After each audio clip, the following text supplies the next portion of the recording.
Fala pessoal, tudo bem? Estamos de volta aqui com o direito administrativo, retomando a organização administrativa que a gente começou, está indo muito bem. Deito um pouco mais de tempo neste início, né? Porque retomar a compreensão da organização administrativa não é fácil, mesmo para quem está estudando afinco. Deve estar percebendo o quanto que esses conceitos eles voltam e voltam meio durinhos ainda. A gente usou os últimos módulos para dar aquela alongada. Eu acho que hoje a gente consegue fluir mais, não ver mais questões práticas, inclusive, que caem nos concursos públicos, tá bom? Então, a gente falou muito bem da questão do regime jurídico, estatutário, seletista, entendemos controle, né? E aqui nas autarquias, só para a gente não deixar escapar nenhum ponto da aula passada, e para aquecer os motores de vocês, vão valer as regras típicas de direito público, tá, gente? Autarquias, toda vez que você tiver dúvida, a autarquia é algo que, embora descentralizado, naquele exemplozinho que a gente fala, né? Embora descentralizado, ele é essa figura é extremamente parecida com a administração direta. Mas extremamente. São poucos pontos que diferenciam, tá? Então, a autarquia, a vantagem da autarquia é que, se você tiver dúvida, lembra do ente central. Eu posso dizer que tem pouquíssimos pontos de diferenciação, quase que 100%, 99% é igual. Então, vedação da acumulação de cargos e empregos, artigo 37, inciso 17. Nomeação dos dirigentes vai ser definida em lei. Então, para eu definir o diretor da Anvisa, não é um critério aleatório do presidente da República. Vai ter uma lei que vai determinar como esse cargo, né, esse cargo de dirigente vai ser preenchido, e a partir daí sim, vem a nomeação do presidente da República. Ok? Tranquilo, sem problemas, é muito parecido como se fosse algo como um ministério, né? Sem grandes dificuldades. Então, essa autorização condicionada não só ao presidente, mas à lei, é constitucional, tá bom? Competência para exonerar dirigentes de autarquias, chefe do Poder Executivo. Aí, em contrapartida, a gente falou isso só para rememorar, o artigo 84, combinado com o 52, diz que para... Isso aqui cai demais, né? Porque aqueles peguinhas bobos. É aquele negócio para tirar você da primeira fase. Mas eu acho que você não quer sair da primeira fase, você não vai cair nessas bobeiras, né? Nomear um dirigente de uma autarquia. Para que eles vão cobrar isso? Porque vão cobrar, porque você sabe que você erra. Para nomear um dirigente de autarquia, eu posso condicionar a autorização do legislativo, ou seja, além de prever em lei uma sabatina do Senado, precedente ou posterior ao presidente da República, então o presidente vai nomear o dirigente da autarquia. Posso condicionar a validade a uma sabatina do Senado? Por exemplo? Pode, sem problema, tá? E para exonerar? Isso aqui cai porque é jurisprudencial, tá? Isso aqui você não acha na lei nem nos livros. Isso aqui é jurisprudência. E para exonerar? Aí você fala, ok, quem nomeou destitui. Perfeito. Sim. Hã? Tá. Ok, desculpa. Só para eu facilitar a visualização para a turma aí. Foi? Show. Então, para nomear, você tem aqui a possibilidade de colocar uma autorização legislativa? Tem. E para exonerar, para destituir, quem pode o mais, pode o menos, tranquilo. Presidente da República, governador, prefeito, executivo, que nomeou, exonera, legal, check. A dúvida é que há legislações que foram surgindo, depois foram julgadas inconstitucionais, que previam o quê? Para exonerar também eu tenho que pedir benção para o poder legislativo, condicionar o Congresso, uma Assembleia, para exonerar alguém. Veio o STF e disse negativo. O ato de exonerar é um ato para girar a máquina pública. É para otimizar a administração gerencial. Então não dá para eu condicionar uma exoneração à conversa de dois poderes. É um poder só, decidiu, acabou. Então o executivo exonera, e é inconstitucional qualquer forma de limitar o executivo, por exemplo, pedindo autorização para o Congresso ou outro legislativo. Tudo bem? Para gravar, então, dirigente de uma autarquia, como vai ser para as demais, para nomear, pode ser direto o presidente? Pode. Mas pode colocar uma condicionante do Congresso, por exemplo, Congresso Nacional validar através de uma sabatina? Sim. Exonerar a ata de saída desse dirigente. Coloca o poder executivo para exonerar, porque quem pode o mais, pode o menos, quem fez, desfaz? Legal. Posso condicionar ao legislativo igual aqui na nomeação? Negativo. Beleza? Isso aí é mais gravar, não tem que decorar muito isso não. Faz ali uma associação, pode ou não pode, porque isso aqui desdobra em vários outros assuntos, não vale você sofrer não. Atos e contratos, mesma ideia, galerinha, sucesso. A prática dos atos típicos, requisito de validade, atributo dos atos administrativos em geral. Vamos ver em breve, já começar o ato. Os contratos, licitação. Gente, lembra que a autarquia está pertinho da administração direta. O que é para a administração direta, praticamente é para a autarquia, tá? Controle e relação de vinculação com o ente instituidor e não de subordinação hierárquica. Vimos isso com tranquilidade. Patrimônio, importante aqui. Patrimônio, em regra das autarquias, ele surge mediante transferência de bens. Ora, se ele vem mediante transferência de bens, tem alguma dúvida que os bens das autarquias são públicos? Em nenhuma hipótese você vai descaracterizar a publicidade do bem público da autarquia. Por quê? Porque ele vem mediante transferência e ele volta ao ente político caso a autarquia seja desfeita, extinta. Tudo bem? Então, se ele vem como público, permanece como público. O bem é público, tranquilo, sem dor no coração. Nas empresas públicas, nas empresas estatais, vamos ver aqui um pouquinho diferente. Tá bom? Então, imprescritíveis, impenhoráveis, legal. Pagou? Precatório. Poder público foi condenado? Vai arrancar do bolso da autarquia?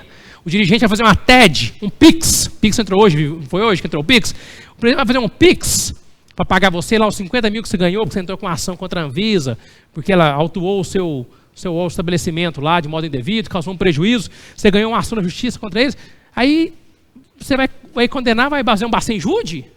Vai fazer um PIX? Não, precatório. Por que precatório? Porque a autarquia, direito público, condenação dos entes públicos, pessoas jurídicas de direito público, é mediante precatório, ok?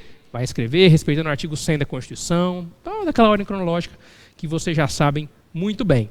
Importante, em juízo, mesmas prerrogativas próprias da Fazenda Pública. Se você não leu ainda, mesmo sendo um concurso da magistratura, um concurso que não entra tanto em direito administrativo, não aprofunda tanto em alguns assuntos técnicos da administração, eu recomendo que vocês façam leitura de algum livro que envolva Fazenda Pública em juízo, tá? Tem o livro do Leonardo Carneiro da Cunha, que é o Fazenda Pública em Juízo. Tem o outro que é o Poder Público em Juízo. Mas esse aqui eu te falo que é absolutamente completo, garantido. Então, Leonardo Carneiro da Cunha, Fazenda Pública em Juízo. Fica uma indicação de leitura muito importante, porque ele vai amarrar tudo isso que eu falo para vocês aqui nesses próximos slides com o processo civil, principalmente. Então, não é só descobrir se tem prazo em dobro, isenção de custo, não. É toda a maneira que a Fazenda Pública se porta em juízo. Tá? Vai muito além de prerrogativas e direitos. Tem a ver com as posturas, jurisprudências, como o Código de Processo vai se adequando às necessidades de estar em juízo, desdobra todos esses detalhes aqui precatórios. Se amanhã juiz ou juiz vai precisar dessa leitura para não ratear com a Fazenda, não ficar condicionando recurso da Fazenda Pública a depósito recursal, a preparo, né? Não vai dar nenhum vexame nesse ponto, tá bom? Então, isenção de custas, o que não, aqui ó a diferença, o que não inclui isenção de pagamento de despesas judiciais feitas pela parte vencedora. Então, se uma parte adianta, por exemplo, o pagamento de um perito, quem é vencido ao final vai pagar, porque isso aqui não é isenção de custas, isso aqui é despesas processuais, tá bom? Prazo em dobro, agora o artigo 183 do CPC novo, esquece o negócio de prazo em quádruplo, dobro para recorrer, esquece, tudo prazo em dobro, processo civil, vocês estão processo civil em dia, né? Dispensa do mandato, ou seja, não vai precisar de procuração. Então não vai juntar a procuração do diretor da Anvisa lá, não tem isso, tá bom, gente? O IBAMA não vai chegar com o procurador federal do IBAMA lá com a procuração, eles não têm procuração, o mandato é ex lege, advém da lei, tá bom? Isso aí vale para qualquer autarquia. Tranquilo? Dispensa de depósito prévio para recorrer, tudo que for aplicado ao ente público, político, né, União, Estado e Município, em regra puxa para a autarquia, tá? Não sujeita a concurso de credores, falência, duplo grau de jurisdição obrigatório quando há condenação, salvo as exceções do 496. Então o processo civil tem que estar em dia. Se o seu processo civil não está em dia, um livro como aquele também dá uma luz muito boa, tá bom? Prescrição quinquenal, mesma regra. Isso aqui é como se estivesse falando da União, do Estado de Goiás. Pensa que está pensando no Estado de Goiás, ente político? É a mesma coisa. Pensa que são 5 anos, decreto 20.910, não muda nada, tá? O que cai às vezes, até hoje o povo erra, súmula 383 do STF. Dá vontade de bater, esganar. O negócio já cansou de cair. Não é nem para cair mais, mas já que eles cobram, você não vai errar, pelo amor de Deus, tá? Benefício da Fazenda Pública. Interrompeu a recontagem, volta pela metade. Então, se você tem uma ação em face do poder público, ou seja, a Fazenda Pública, tem um benefício. A prescrição, olha, estou dizendo isso, vem fluindo. Se ela é interrompida, quais hipóteses de interrupção? Não vou nem falar nada. Eu me recuso a falar hipótese de interrupção da prescrição. O professor de processo civil vai até danar comigo se eu falar isso. Vamos supor que vem um despacho, o juiz lá que interrompe a prescrição ao promover a citação. Legal. Quando o prazo flui, ok? O que a súmula fala? Volta a contar pela metade. Ok? Isso beneficia a fazenda, porque se você der bobeira, depois que ele foi interrompido e volta a contar, pode ser que a fazenda se beneficie de uma prescrição mais rápida. Pra você gravar isso. Por que ela beneficia a fazenda? Porque vai prescrever mais rápido a favor dela. Não é a favor de você, não. Tá bom? É a favor dela. Vai prescrever mais rápido, súmula 383. Embora muito criticado hoje em dia, ela ainda persiste. Imunidade tributária, nós vamos ver, mas pelo amor de Deus, né, gente? É patrimônio, renda, serviço. De quê, gente? De tributos. Se você errar isso em tributário e administrativo, eu vou ter um treco. A imunidade tributária é de impostos, meu Deus do céu. Até hoje tem aluno que lê a Constituição e parece que está cego. Nossa imunidade tributária é de impostos. Taxas e contribuições, não, ok? Imunidade tributária na Constituição é de impostos.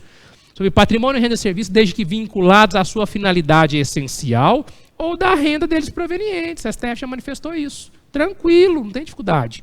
Então, se você estiver falando do IBAMA, do IBGE, da ANS, tudo que tiver afetado ao seu patrimônio, em regra, é praticamente tudo que ela utiliza mesmo, do imóvel que ela utiliza que tem imunidade do IPTU, até a renda que ela obtém das fiscalizações, tudo isso vai compor um quadro de imunidade. Não envolve taxas, não envolve contribuições.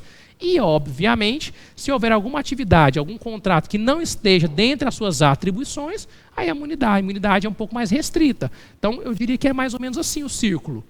Se eu estivesse colocando aqui o ente público, ele tem 100%, o ente político, a União, de imunidade tributária em relação a estados e municípios. Eu diria que daria uns 90% mais ou menos aqui a autarquia. Por quê?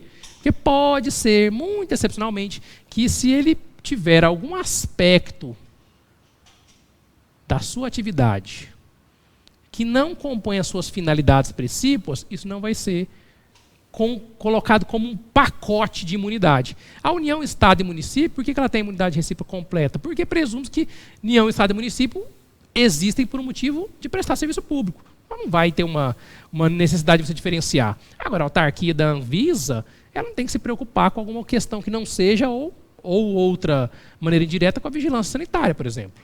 Então, se algo acontecer, difícil a gente imaginar, fora das suas atribuições precípuas, pode ser que a imunidade recíproca não alcance. Para você decorar a prova, como é que você vai fazer? Você vai decorar que a imunidade recíproca, parênteses, impostos, só é aplicável às autarquias em relação às suas funções precípuas e às decorrentes das suas atividades. A palavra que você vai buscar é o quê? Decorrentes. É o quê? Relacionadas. Essa é a palavra que você vai buscar na prova. Tá bom? Show de bola. Responsabilidade civil, 37, parágrafo 6º. Não me recuso a falar, até porque a gente vai ter uma aula só disso. Tá bom? Para todos os fins, responsabilidade civil objetiva. Tranquilo de morrer. Tá? E as special autarquias que cai, pouco provável que caia tão bonitinho assim. Ela vai cair no curso de um texto, de uma redação, só para te confundir um pouquinho. Chamando a agência reguladora de empresa, chamando uma autarquia comum de fundação. Vai cair assim, tá? Ele não vai cair bonitinho assim não, mas você tem que relembrar a regra para você conseguir, tá? A autarquia comum é aquela que não tem nada. Você pega lá o decreto 200/67, você olha as especificidades, artigo 3º, 4º, quinto, não encontra nada. Mas ela faz o quê? Então, a autarquia comum, exemplo, INSS, DENIT, uma autarquia criada para exercer uma atividade descentralizada. Como eu expliquei para vocês, imagine que o departamento, o INSS, o Instituto Nacional de Seguro Social, precisa gerir a Previdência. Tá? Benefícios, contribuição. E o ente percebeu que dentro dos ministérios não resolvia. Então não adiantava o poder público desconcentrar. Ele tinha que descentralizar. Criou um ente próprio, pessoa jurídica, bonitinha, com CNPJ, descentralizou e deu autonomia para ele. A partir de agora, com essa autonomia, ele vai fazer o trabalho para o qual ele foi programado. Que é o quê, nesse caso? Gerir a Previdência. Não tem uma natureza específica, atípica. É uma natureza comum, normal da administração pública. Como é que eu descubro se é normal? Basta olhar a Constituição. Isso aqui mesmo está no artigo 194 e 201 da Constituição. Previdência Social e Seguridade. Tá bom? Sobre regime especial, aí tem alguma particularidade. Por exemplo, a maneira como nomeia os dirigentes, o mandato, uma autonomia, mesmo que tenha uma atividade diferente da originária. Então, ó, eu trouxe 3 exemplos. USP, Bacen, agências reguladoras. Então, vamos pensar junto. Uma universidade pública, a Universidade do Estado de São Paulo. A princípio, por que ela é uma autarquia especial? Como, em regra, todas as universidades o serão. Pode gravar.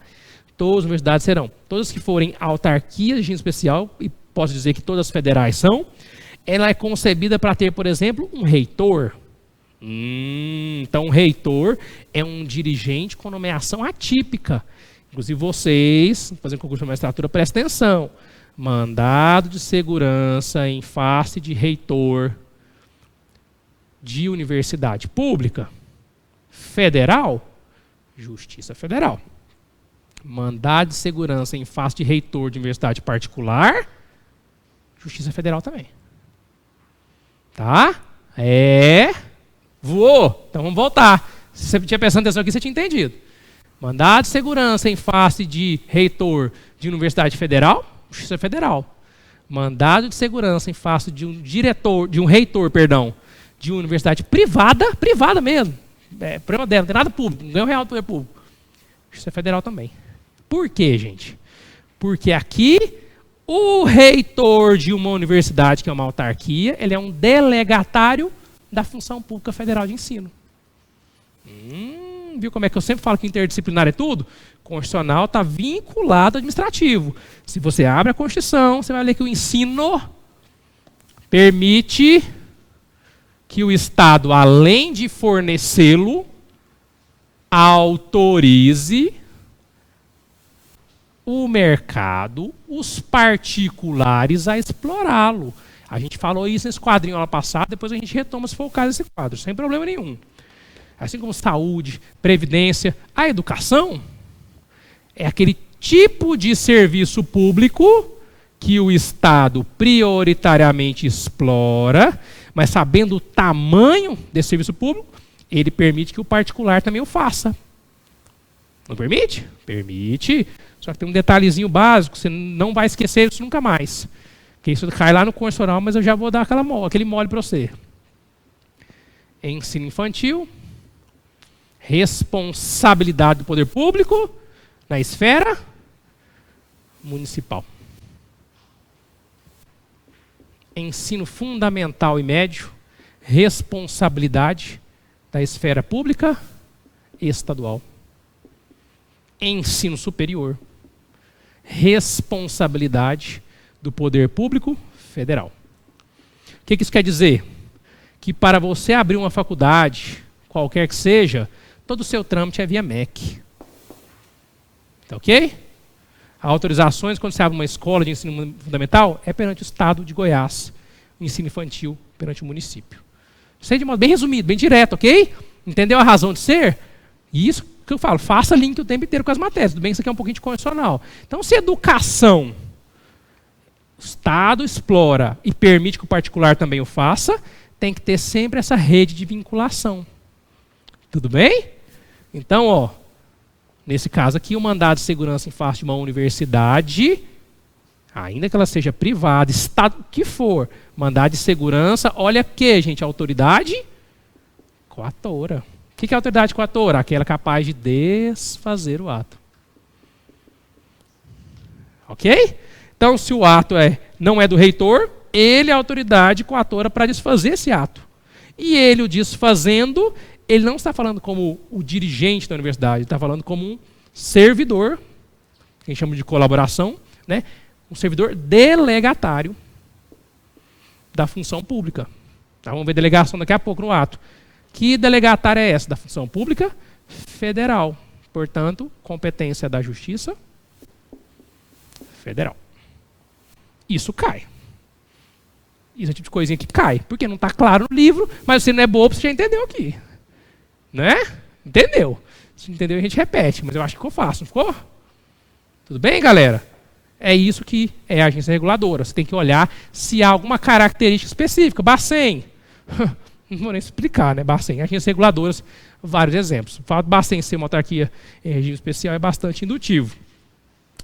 Observação. A agência reguladora exerce atividade de regulação de alguma área do setor econômico. Então, a Anatel no setor de telefonia, a ANEEL de energia. Então, ela será de regime especial por quê? Porque ela não tem o objetivo de cumprir uma atividade do setor público. Porque se ela tiver o objetivo de cumprir uma atividade do setor público, ou ela será comum, ou a lei definirá sua especialidade. Então, o INSS, eu expliquei para vocês que ele exerce uma atividade típica que a Constituição mandou, que é cuidar da gente, previdência, mandou cuidar da gente. Então, o INSS vem e cuida da gente. Mas a Constituição previu inicialmente a possibilidade de ter alguém regulando o mercado, fora do 170 da Constituição? A princípio, não.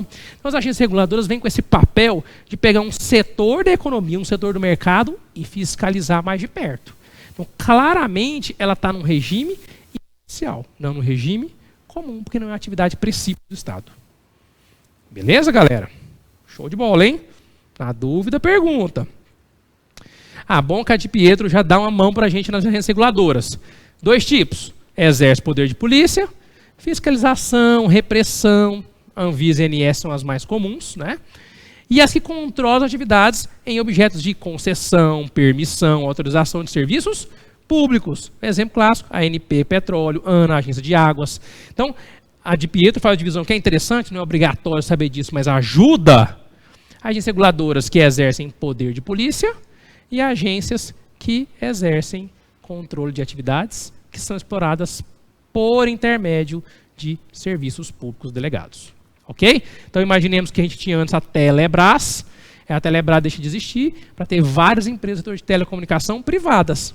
Ok? Privatizou. Tendo privatizado, essa agência reguladora vem fiscalizar a atividade do serviço público. Enquanto a de poder de polícia vem a ideia de reprimir e regulamentar condutas. Isso aqui, se você for esperto, já juntou lá com o tributário. Conceito de taxa no tributário, lembrou? Você vai cair tributário na sua prova também. Não quero invadir o coleguinha tributário, não. Poder de polícia e serviço público, conceito de taxa, né? É o conceito de taxa lá do direito tributário. Quais os fatos geradores da taxa? Deixa de poder de polícia ou fiscalização de um serviço público. Legal, galera? A Silvia de Pietro também ensina que a agência... Ah, isso aqui cai, ó. Estava tentando lembrar. Ó. Isso aqui cai. O que é a agência executiva? Você vai colocar no seu caderno aí para mim, ó. A agência executiva, porque eu não podia colocar no slide, ficava feio, né? A agência executiva é um apelido. Pode escrever por minha conta. É um apelido, é uma qualificação, não é uma modalidade nova. Você vai ver na sua prova. O que é agência executiva? Não é nada, tá, gente? Não inventa, não sofre. É um apelido, é uma nomenclatura utilizada para aquelas que firmem contratos de gestão com o poder público. Então, imagine que uma agência deseje colocar um pouco mais de intensidade nas suas fiscalizações, colocar os seus servidores para cumprir metas, ou seja, otimizar aquela atividade daquela autarquia, nesse caso de uma agência. Ela fixa um contrato de gestão, para quê se ela já é do poder público, Adriano? Ela fixa um contrato de gestão para otimizar os trabalhos. Porque aquele setor tem uma meta, aquele setor está passando por uma crise, aquele momento do Brasil naquela área está um pouco mais fragilizado do ponto de vista internacional. Então ele cria um contrato de gestão, é como se eu pegasse o IBGE e falasse para o IBGE, a partir de agora você vai ser um órgão que não vai só levantar estatísticas, ajudar a fazer censo, não. Você vai ser o órgão que vai transformar a vida do brasileiro, ajudando ele a arrumar emprego. Sei lá, estou viajando uma maionese profunda, só para vocês entenderem, tá? Ele meio que qualifica essa agência, tá bom? e qualifica com um contrato de gestão. Fez um contrato de gestão que é do próprio poder público, com outro poder público, que é o ente político, e nós damos o nome, o apelido de agência executiva. Olha o nome, executivo. Ele estava na econômica e foi para a executiva. A primeira classe é só o ente político mesmo. Tá bom, gente? Então, essa autarquia tem um pouquinho mais de autonomia, tem um pouquinho mais de capacidade de gestão, e a partir daí ela começa a cumprir metas também um pouco mais exigentes. Tá? Exemplo, Inmetro, a Agência Nacional de Desenvolvimento do Amazonas, do Nordeste, ou seja, pega setores, regiões que estão necessitando de um incentivo, faz um contrato de gestão e acelera. Ok, galera? Terceira espécie, vimos a comum, vimos a especial, agora a fundacional, que eu não vou sofrer aqui, porque nós vamos falar daqui a poucos minutos de fundação. Tá bom? Então, a autarquia fundacional é uma fundação pública, mas a doutrina divide assim, eu quero que vocês aprendam assim também, tá bom? Mas eu vou explicar a fundação daqui a pouquinho, que é corrigida por lei específica, é o famoso patrimônio personificado. Sofre com fundação não, que eu vou te explicar ela em poucos minutos, tá bom? Mas o exemplo, se você quiser anotar, o IBGE, FUNASA, todos eles são fundações. Fundação Nacional da Saúde. Então, é um patrimônio que foi mobilizado para cumprir algum papel social. A autarquia é por associação pública ou interfederativo. Se você não é bobo, é o nome. Interfederativo. Interfederativo. União, Estado, município. Interfederativo. Opa, já entendi. Então vai envolver alguma coisa que tem união, tem estado, tem município. Como é que isso vai se conectar? Aí nós vamos sempre voltar para aquela história. Toda vez que eu precisar conectar entes, eu faço contratos. Tá bom? Contratos administrativos, contratos de gestão. Tá bom? Então, pessoa jurídica de direito público criado para gestão associada, comum para situações de trânsito, descartes. Exemplos que eu dei aqui, ó. Aqui está me cortando, ó. Um consórcio público criado para a construção de uma estrada, um viaduto, um museu. Então imagine que nós aqui na região de Goiânia tenhamos, como já teve no passado uma celeuma muito grande, mas não vou citar para não parecer ainda mais eleições municipais acontecendo, mas vamos fingir que é hipotético, tá, gente? Imagine que em Goiânia nós tenhamos um problema de conexão com o trânsito, com Guapó, né? O distrito de Guapó, com Trindade, com Goianira, com Nerópolis, todas as cidades conurbadas da Goiânia. O trânsito nosso é o trânsito deles. Depende da região que você tiver, que você morar, você sente pelos horários. Então nós sabemos que a questão do trânsito, por exemplo, em relação à região metropolitana de Goiânia, Aparecida, né, se fala, a região metropolitana de Goiânia, vai ser uma questão que não é só do município de Goiânia. Vai ser uma questão que envolve o município de Goiânia, envolve todas as cidades e envolve também o transporte intermunicipal. Porque existe o transporte municipal, o intermunicipal e o interestadual. Não é isso? As suas respectivas competências. A gente vai ver isso na hora certa nos serviços públicos, tá bom? Então, o serviço, nesse caso, intermunicipal, precisa de uma gestão colaborativa. Eu vou pôr as costas do município de Goiânia? Ele resolve o problema de Trindade, Goianira, Nerópolis? Não. Ele resolve o problema, mas vai ter uma coparticipação.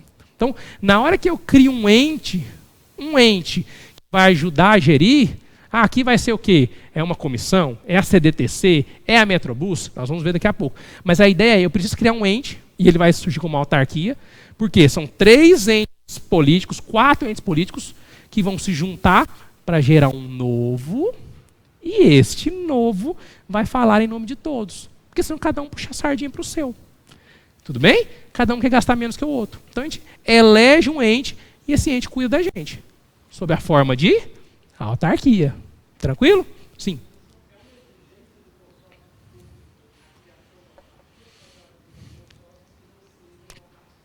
Ele pode existir como consórcio em fundação pública de direito privado. Nós vamos ver também. É possível que isso ocorra.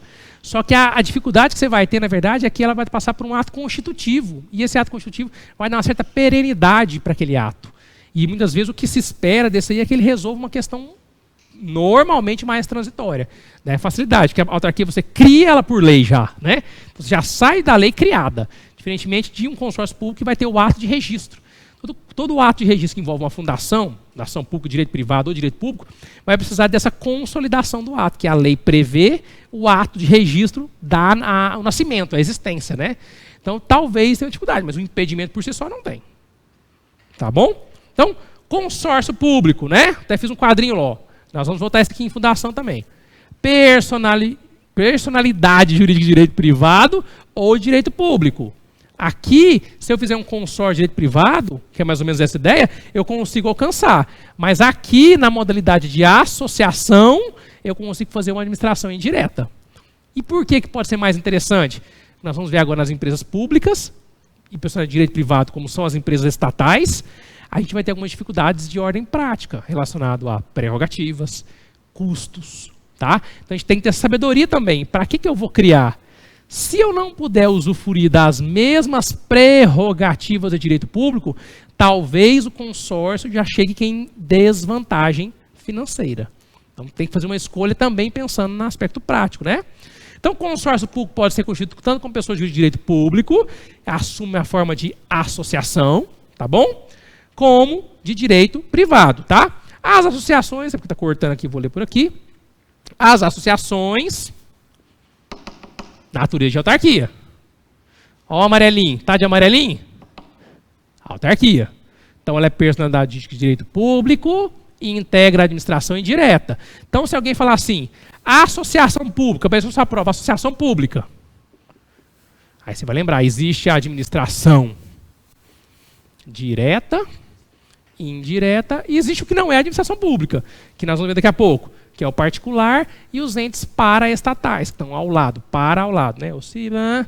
Então imagine que você está na administração direta, agora nós estamos dando a indireta, que é autarquias. Se aparecer a palavra associação pública, aí você já decorou. Se não der conta de entender, decora. Ela faz parte da administração indireta. Por quê? Porque essa associação pública é uma modalidade de autarquia. Show? Apareceu a associação pública no seu... Apareceu o consórcio público. É autarquia? Não, não necessariamente. Mas apareceu a palavra associação pública. Você vai marcar que é público, que é autarquia. Todas as prerrogativas, pode marcar. Sem dor no coração. Tá bom? Um exemplo clássico de consórcio público de natureza pública foi a chamada Autoridade Pública Olímpica, criada lá no Rio de Janeiro em 2012, preparando os Jogos Olímpicos de 2016, que coordenou com a União, Estado do Rio de Janeiro e Município do Rio de Janeiro a preparação dos Jogos Olímpicos. Então o que acontece? Quem que vai colocar um espaço para a Arena Olímpica? Quem que vai ceder o espaço para o atletismo? Aí o município falaram, eu tenho um terreno, a União falou, mas esse terreno é meu, mas eu não cedo. Então foi o seguinte, vamos fazer um espaço agora de reunião e gestão. Esse espaço de reunião e gestão é mais ou menos a ideia que eu falei do município aqui de Goiânia, com Aparecida, com Nerópolis, Goianira, Trindade. Para não dar bagunça aqui, veio a União, que tinha verba e tinha terrenos, veio o Estado do Rio de Janeiro, que tinha terreno e verbas, e o município também. Entraram num consórcio público. E um consórcio? Todo mundo reunido para ganhar, fazer junto. E sendo público, e nesse caso não teria como ser diferente, que eram 3 entes políticos, eles viraram uma associação pública. Porque eles eram um consórcio de direito público e ela nasceu como? Nasceu como autarquia, morreu como autarquia. Tá bom, gente? Nasce como autarquia, morre como autarquia. Tranquilo isso? Acho que sim, né?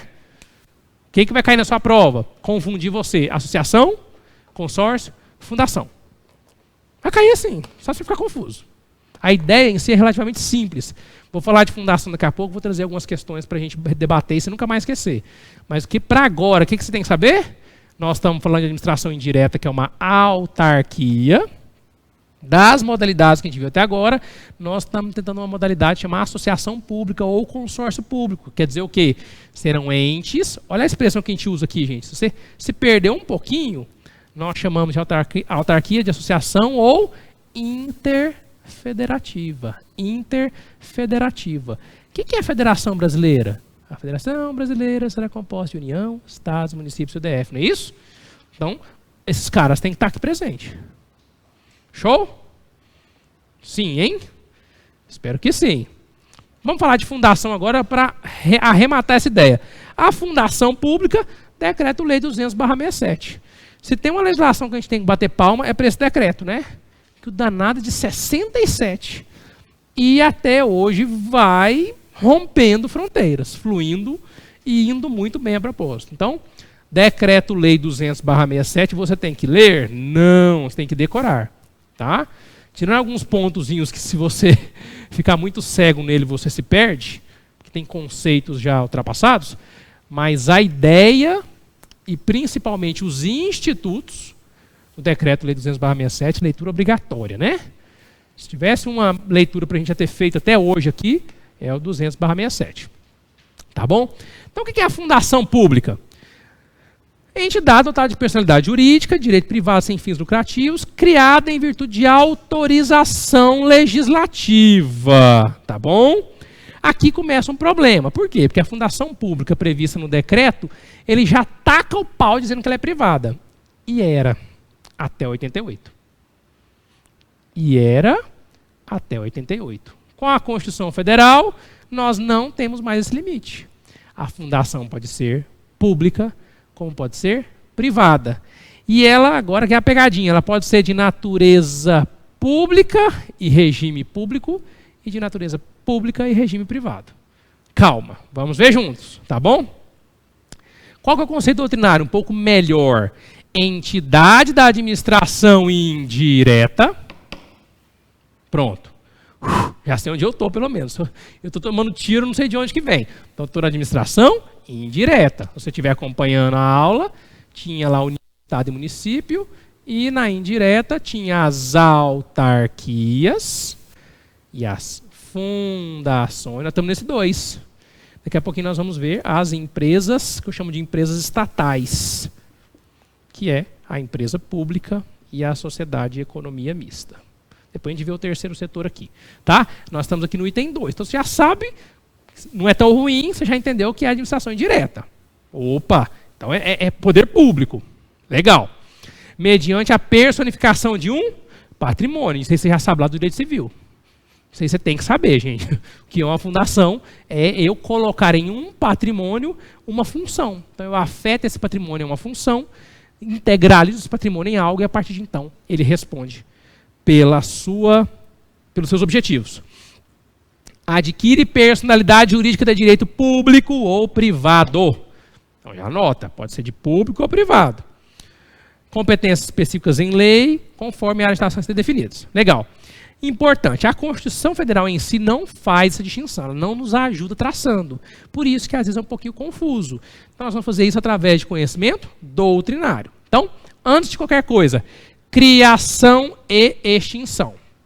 Ao contrário da autarquia, que eu acho que você já não cai nesse peguinha mais, que ocorre criação na lei, a lei cria a autarquia, aqui nas fundações ela autoriza, ok? Se fundação de direito privado. Ou diretamente cria se for fundação autárquica. Ah, entendi. Por isso aquela hora que você foi falar de autarquia fundacional, você pulou? Pulei de propósito, para chegar aqui. Então, olha que link aqui, ó. Aqui uma entra em simbiose com a outra. Uma modalidade de fundação chamada direito público privado. Direito público público. Isso aqui, ó, quando falar público, público, falar umas 4 vezes a palavra público na frente da fundação, ela é autarquia. Fica muito mais fácil decorar assim, tá bom? A fundação pública, em regime de direito público, nós chamamos também de autarquia fundacional. Ora, a regra é que autarquias são criadas por lei. Então, o que vai aparecer na sua prova? Como é que vai aparecer? Vamos traduzir? Autarquias, as fundações autárquicas ou autarquias fundacionais são criadas por lei, certo. As autarquias fundacionais ou fundação autárquica são sinônimos, têm criação autorizada em lei, errado.